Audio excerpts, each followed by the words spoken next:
gloom and doom for a whole week now. One of my favorite things to do at home is to watch the birds outside of our kitchen window, bring a little bit of sunshine in.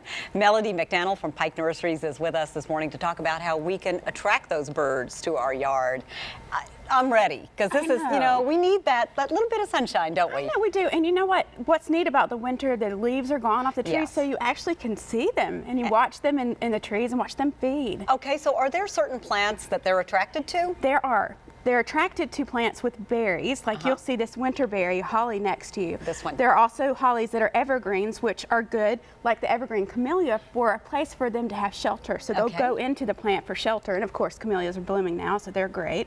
And ornamental grasses. So if you have grasses like this in your yard, don't cut them back early in the winter. Leave them. I think they're beautiful with the plumes, but that is a place for little birds. They go in and have shelter. Yeah, we have a lot of those around our barn, which I absolutely love. Yes. Okay, so they're attracted to those things, but they're also looking for food. They are. And we have one bird feeder out right now. I'd like to get some more, but, but what kind of food do we need to put in those feeders to attract different kinds of birds? Okay, well, let's talk about that. So you can get a mix. So this is a mix here that has sunflowers and lots of other little bird food, which is good for all the different songbirds. So the cardinals and chickadees and all of those. This one here, if you'll notice, this is a feeder that has a smaller hole opening. This is for the little birds like the finches. So you'll get thistle. You see the seed is smaller, so it's better for the small beak. So if you're wanting to attract a mix of birds, get a blend. And then I like to put out little ones for the little birds too. Now to your left, you're going to see suet. Yes. Okay. Explain what suet is. It is a high-fat bird food. Okay. Which is great for the winter when they need that extra energy. Got it. And so this Who doesn't in the winter? I know, right?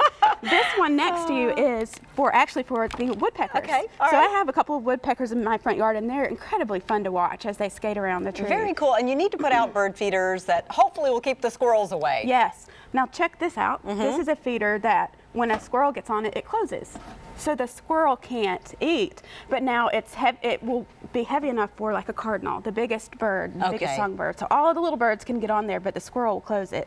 And this is my absolute favorite feeder. So this is a platform feeder. Oh, nice. And it's easy to see the birds when they're feeding here. Several birds can feed at a time, but even the mourning doves, which typically like to feed on the ground, will go up in the trees in those. We've had a lot of doves at our house, which is really kind of cool. So we keep our little bird book handy so we can kind of talk about what the birds are. Yes. That's terrific. All right, great stuff, Melodie. And this information, by the way, is going to be available on our website, myfoxatlanta.com.